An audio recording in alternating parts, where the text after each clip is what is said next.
There are tons of business podcasts to choose from, but only one has the stamp of approval. Kristin Stampini is South Florida's leading real estate entrepreneur and your trusted source for everything real estate. I would like to welcome our listeners and thank you for joining us today for an episode of our podcast, The Stamp of Approval. I'm Kristin Stampini, co-founder of the Stampini team with RE/MAX Services in Boca Raton, Florida. I'm also a certified real estate coach with the Craig Proctor Systems and the owner of Global Virtual Real Estate Assistants. I'm a national trainer and public speaker, and my husband Mark and I are real estate investors. So the Stamp of Approval podcast was launched to share and educate other realtors, consumers, and other business owners across North America by sharing value and content to our listeners in each and every episode. I share my experiences, my triumphs, my failures, and strength throughout my entire life with hope of my audience being able to expand their knowledge on everything real estate, business, sales, and mindset oriented. If you like our podcast, all we do is ask that you share it with others. So today I have my friend, Brian Boles, right in my office in Boca Raton, RE/MAX Services. Brian started selling real estate in 1985 after spending 3 years in the front office of the Chicago White Sox as an assistant in scouting. So from 1985 to 1997, Brian sold his real estate in Illinois. So Brian started his career as a single agent and still today, 34 years later, is the only real estate agent selling on his team.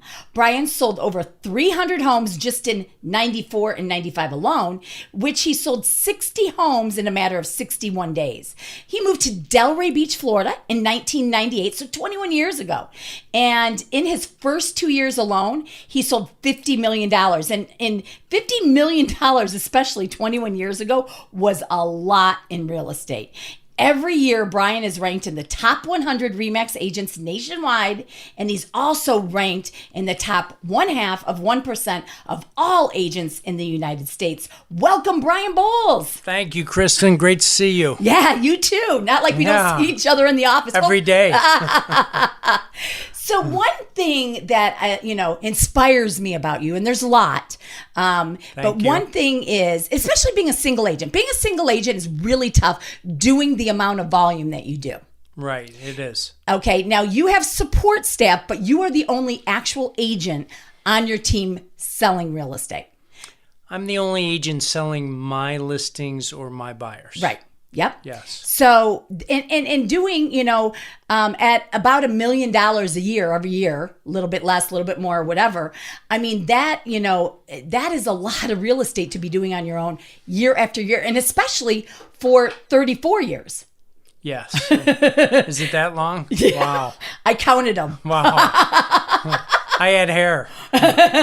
So I ask you things, and where I want you to start is, what is your daily routine? Because I asked you, and I've asked you many times in the past 6 years that we've been working in the same office, I've asked you many times, why do you don't have to sell real estate anymore. Okay, you're financially fine for the rest of your life, and you don't have to do anything, but you choose to. So tell us about what you do, what time you wake up, and first of all, tell me exactly what you do in your day.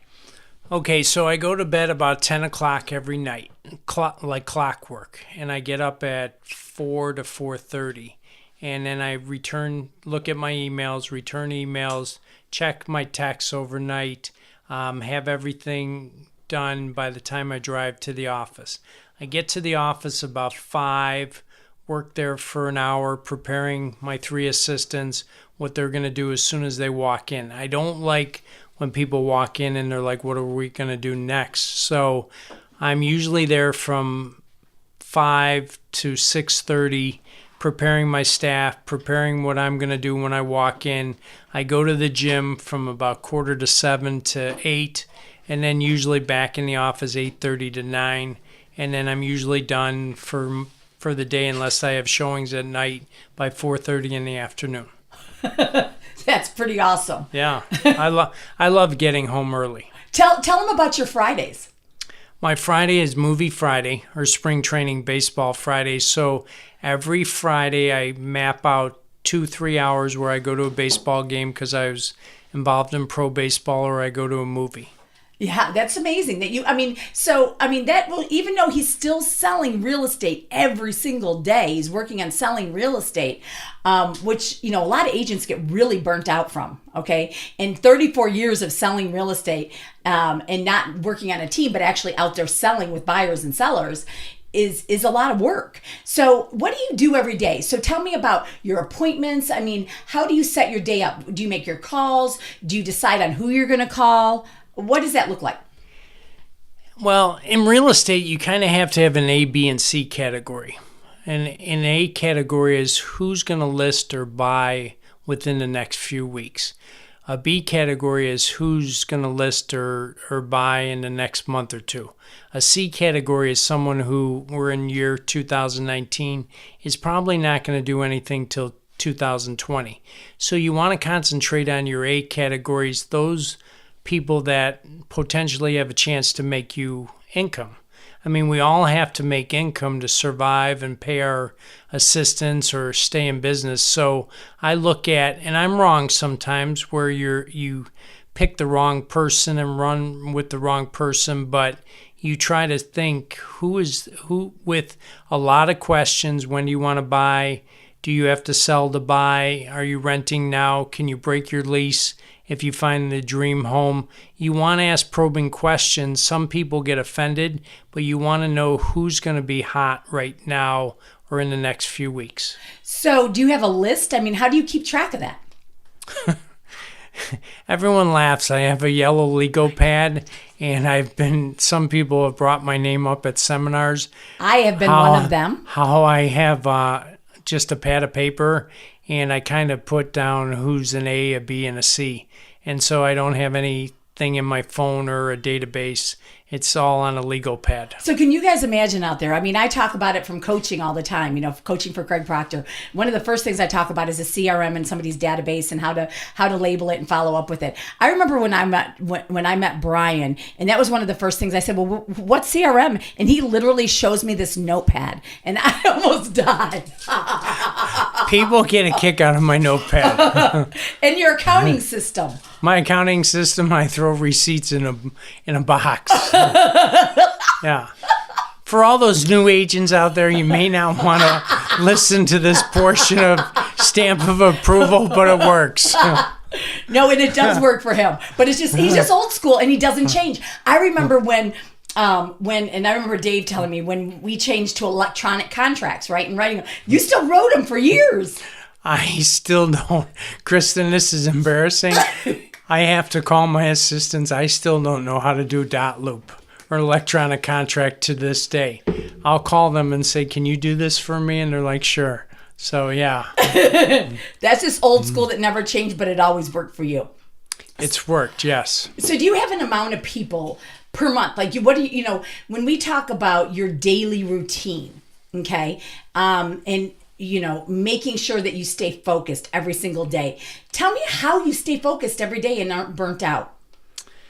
That's the toughest part about real estate. You have to check yourself, and you have to say, I need a day off today or an afternoon off. I don't take days off, but I'll need a couple hour break, and you need to really keep an eye on it. I did burn out once in Illinois. My mom had passed away, and how I dealt with her passing away was work harder, and I did burn out for a year, and I said that would never happen again. So you need balance in your life. You'll be a better agent.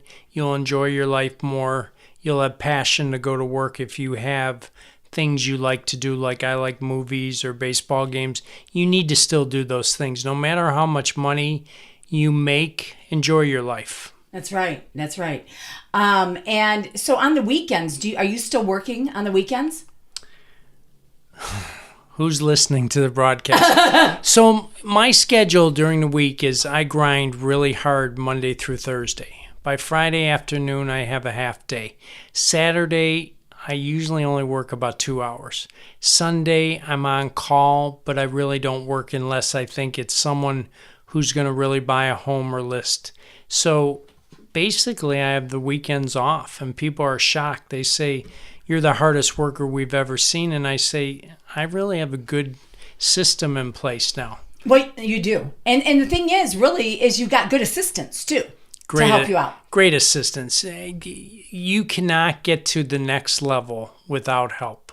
There's only so much I can do. Like I have 3 closings today. I'll be at every closing, but my assistants are working behind the scenes to get us the next listing or the next good buyer. And because of your assistance, like you said, on Saturday you work a couple hours, and on Sunday, you're on call and don't work as much. Still the buyers and sellers have an amazing experience with you because you do have that good support behind you. And of course, if you need to, and you're working with a buyer that's ready to buy now, you're going to do it, and it's going to be a weekend. I never turn away someone who's ready to go right now. The toughest thing is when you're on vacation, when you're new to the business, that you're going to lose someone, but you come back refreshed and you probably pick up more than you lost. You need those few days, 3 or 4 days, sometimes break over holidays to recharge your batteries. That's right. That's good.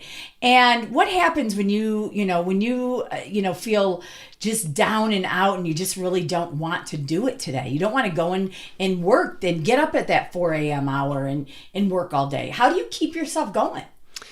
I kind of pride. I saw how hard my dad worked and how hard my mom fought when she had cancer, that I owe it to them also to give it my best effort. There's an agent down here that I really admire, does over $200 million a year.